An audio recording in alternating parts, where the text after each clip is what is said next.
E aí, povo de Deus, a paz do Senhor Jesus para todo mundo aí, sejam todos bem-vindos ao nosso canal. Espero que vocês estejam todos muito bem, em nome de Jesus Cristo. E hoje nós iremos aí, dar continuidade no livro de Lucas. Lucas capítulo 8. As muitas discípulas de Jesus. Bom, não entendi, mas vamos lá. Havendo passado esses acontecimentos, caminhava Jesus por todos os povoados e cidades, proclamando as boas novas do reino de Deus, e os 12 estavam com ele.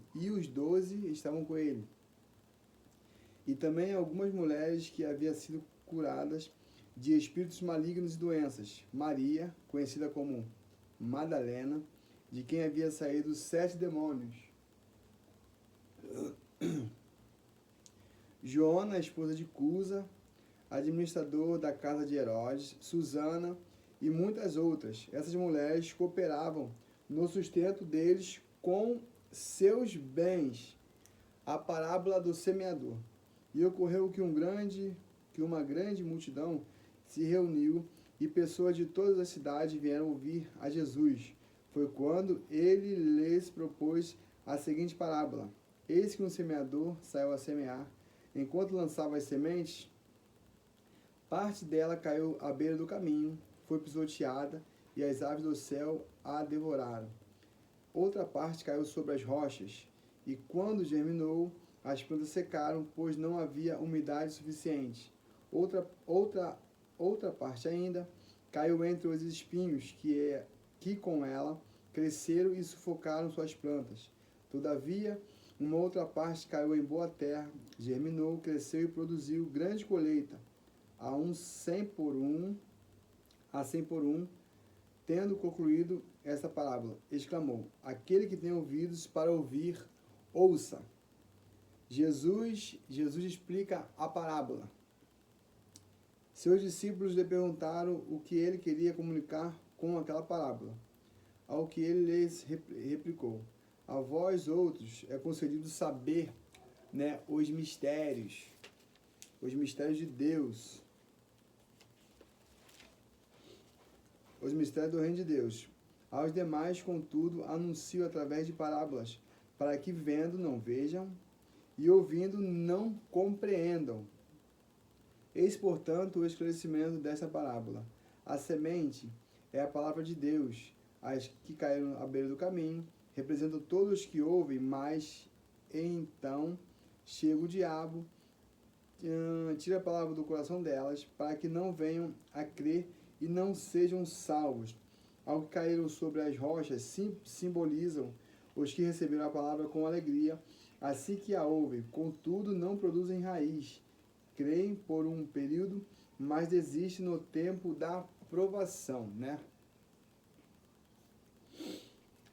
As que caíram entre os espinhos significam os que ouvem, todavia, ao seguirem seu caminho, são sufocados pelas muitas ansiedades, pelas riquezas e pelos prazeres desta vida, e não conseguem amadurecer. No entanto, as que caíram em boa terra são as que, de bom coração e com sinceridade, ouvem a palavra e entesouram e, com perseverança, frutificam. Ou seja, tem que ter perseverança no Evangelho para você poder chegar, vamos dizer, num nível mais próximo de Deus, vamos dizer assim. A parábola da luz manifesta. Não há ninguém que, depois de acender uma candeia, a esconde debaixo de um jarro ou a coloca sobre a cama. Ao contrário, coloca-a num lugar apropriado, de maneira que todos aqueles que entram vejam o resplandecer da luz, porquanto não há nada oculto que não venha a ser revelado, e nada escondido que não venha a ser conhecido e trazido à luz. Assim sendo, vede, pois, como ouve-se, porque ao que tiver, mais se lhe concederá. E ao que não tiver, até mesmo aquilo que imagina possuir, lhe será tirado. Os fiéis formam a família de Jesus. Então a mãe e os irmãos de Jesus vieram falar com ele. Entretanto, não conseguiram aproximar-se dele, pois grande era a multidão à sua frente. certa pessoa comunicou a Jesus: tua mãe e teus irmãos estão lá fora e desejam ver-te. Contudo, ele lhe replicou: minha mãe e meus irmãos são aqueles que ouvem a palavra de Deus e a praticam. A tempestade é neutralizada por Jesus. E aconteceu que, em um daqueles dias, ao entrar no barco, pediu Jesus aos seus discípulos: passemos para a outra margem do lago. E partiram. Enquanto navegavam, ele adormeceu e abateu-se sobre o lago uma grande tempestade com fortes ventos, de modo que o barco estava sendo inundado, e eles corriam o risco de naufragar. Então os discípulos correram para acordá-lo, exclamando: mestre, mestre, estamos a ponto de morrer. Ele se levantou e repreendeu a tempestade e a violência das águas. Tudo então se acalmou e houve perfeita paz. Jesus, no entanto, dirigiu-se aos seus discípulos e indagou: onde está a vossa fé? Mas eles, amedrontados e maravilhados, interrogavam uns aos outros: quem é este que até aos ventos e às ondas dá ordens, e eles lhe obedecem? A libertação de um endemoniado. Zarparam então para a região dos Gesarenos, que se localiza no outro lado do lago, na fronteira da Galiléia. Assim que Jesus desembarcou, foi ao encontro dele um homem daquela cidade, possesso de demônio, que fazia muito tempo não usava roupas, nem habitava em casa comum, mas vivia nos sepulcros. Ao contemplar Jesus, berrou, prostrou-se aos seus pés e exclamou com voz forte: que desejas de mim, Jesus, Filho do Deus Altíssimo? Imploro a ti que não me castigues. Porquanto Jesus ordenara ao espírito imundo que abandonasse o corpo daquele homem. Diversas vezes o demônio havia se apoderado dele, mesmo com os pés e as mãos acorrentados e vigiado por guardas, arrebentava as candeias e os grilhões, e era impelido pelos demônios para lugares desolados. Jesus lhe inquiriu: qual é o teu nome? Ao que ele replicou: Legião, pois eram muitos os demônios que tinham invadido aquele homem, e suplicaram a Jesus que não os mandasse para o abismo. Entretanto, uma grande manada de porcos estava pastando naquela colina. Os demônios imploraram que Jesus lhe permitisse entrar nos porcos, e Jesus consentiu. Então, saindo do homem, os demônios invadiram os porcos, e a manada jogou-se precipício abaixo em direção ao grande lago, e todos os porcos se afogaram. Ao observar tudo o que acontecera, as pessoas responsáveis pelo cuidado dos porcos fugiram e foram contar esses fatos na cidade e pelos campos. Um homem gesareno se torna discípulo. E ocorreu que o povo saiu para ver o que tinha sucedido. Quando se aproximaram de Jesus, viram aquele homem de quem os demônios havia saído, assentado aos pés de Jesus, vestido e em perfeito juízo, e todos ficaram apavorados. As pessoas que havia testemunhado todos os fatos contaram também como fora liberto aquele homem dos muitos demônios que o haviam tomado. Então todo o povo da região dos Gesarenos rogou a Jesus para que se retirasse de suas terras, pois estavam aterrorizados. Contudo, o homem de quem havia sido expulso os demônios implorava-lhe que o deixasse ir com ele.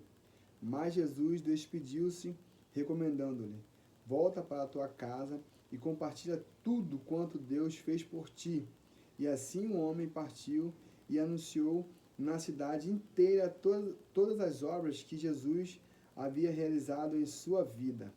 A súplica do dirigente da sinagoga. Assim que Jesus regressou à multidão, o recebeu com grande júbilo, pois todos o estavam aguardando com ansiedade. Eis que se aproximou Jesus de um homem chamado Jairo, que era dirigente da sinagoga local, e prostrando-se aos pés de Jesus, lhe implorou que fosse até a sua casa. Cadê? pois tinha uma filha única com cerca de 12 anos que estava à beira da morte, e enquanto ele caminhava, as multidões o comprimiam. A cura de uma mulher no caminho. Nas proximidades estava certa mulher que havia 12 anos vinha sofrendo de hemorragia e já tinha gasto tudo o que podia com os médicos, mas ninguém fora capaz de curá-la. Ela conseguiu se aproximar de Jesus por trás e tocar na borda de seu manto, quando, no mesmo instante, se lhe cessou completamente a hemorragia. Ao que Jesus indagou: quem tocou em mim? Como todos negassem, Pedro pondera: Mestre, a multidão se aglomera e te espreme, e ainda assim deseja saber quem te tocou? Contudo, Jesus insistiu: certamente alguém me tocou, pois senti que de mim emanou poder. Então a mulher, compreendendo que não havia de passar despercebida, aproximou-se tremendo e prostrou-se aos pés de Jesus e, diante de todo o povo, declarou o motivo pelo qual o tocaram daquela maneira, e como naquele mesmo momento fora totalmente curada.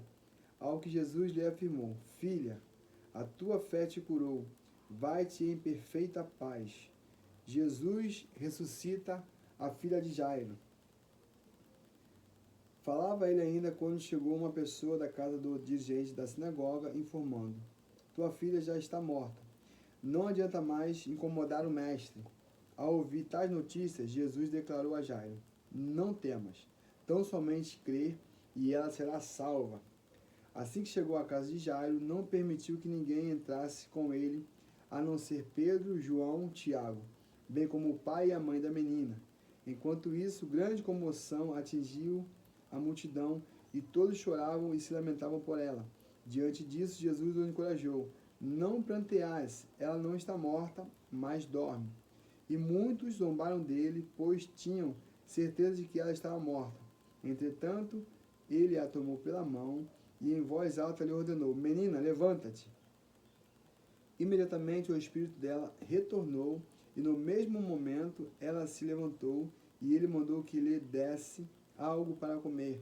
Os pais da menina ficaram maravilhados, contudo Jesus lhe ordenou que não contassem a ninguém o que se passara ali. Esse é o nosso Jesus, né? Bom demais. Nós precisamos ter fé. Ter fé. Ter fé não é fácil, ter fé não é difícil. A fé é uma coisa que você tem que, eu acho que você tem que começar a praticar. A praticar. Eu creio, você não vê, você não consegue tocar, você não consegue saber o formato, mas a fé está dentro da gente. A fé somos nós. A nossa estrutura, a nossa estrutura é a fé. Tem um hino do Anderson Freire, se não me engano, que diz que a nossa estrutura é a fé. A nossa estrutura é a fé. A fé em Deus, a fé que Ele vive, a fé que Deus existe, a fé que Jesus mandou o seu único Filho para poder nos redimir dos nossos pecados e nos dar mais uma oportunidade de nós fazermos as coisas direitas. E mais, a palavra de Deus ainda diz ainda que Deus ainda não nos dá ainda um anjo para nos ajudar a nós fazermos isso, né? Porque não é algo tão fácil. Nós somos seres humanos, nós somos duros de coração, nós somos teimosos, nós somos difíceis de lidar, nós somos cabeça dura, nós somos tudo de ruim, nós somos uma miséria, nós somos uma desgraça, nós somos uma praga ruim. Mas Deus, com seu infinito amor e compaixão, com seu amor ágape, com todo cuidado, com todo zelo, com toda mansidão, Ele vem e Ele te abraça, e a sua glória nos envolve e nós conseguimos sentir a necessidade de fazer algo diferente para Deus e em tentar retribuir alguma coisa para Deus, porque Deus tem nos feito tantas coisas maravilhosas e boas, né? Nós temos saúde, nós temos comida na mesa, nós temos família, o mal não nos toca, Deus nos protege, Deus nos guarda, Deus nos livra do mal, né? Tantas pessoas aí pelo mundo com inveja da gente e você não tem nada demais, mas tem inveja, tem ódio de você, porque você talvez é também um pouco diferente, quer ser parecido com Jesus. E as pessoas também podem fazer a mesma coisa. Não precisa ter inveja de mim, de você. A pessoa também pode ser igual a Jesus, pode. O que nós queremos é que todo mundo venha buscar a face de Deus e seja diferente. E deixe o pecado, e deixe a mentira de lado, e deixe a prostituição, e deixe as imoralidades sexuais de lado, e passe a fazer o bem, e passe a não fazer o mal, e saiba discernir, poxa, eu estou errado, eu fiz aquilo, mas eu errei. Eu não posso fazer aquilo porque aquilo é pecado, e Deus sabe que é pecado, e eu serei castigado. Então, a partir de hoje, eu sei, através de Jesus, abrir os meus olhos, eu sei que eu não posso mais fazer determinada coisa, eu não posso pensar o mal, eu não posso desejar o mal. Só em você pensar em fazer o mal, já é pecado, e isso nos afasta de Deus. Ok? Bom, pessoal, fiquem todos na paz, né? Que o próprio Espírito Santo venha falar melhor no seu coração e você venha ter essa oportunidade, essa linda oportunidade, maravilhosa oportunidade de conhecer mais a Cristo através da sua palavra. Vai até ela e Deus vai se voltar para você. Fique na paz e até o próximo vídeo. Paz!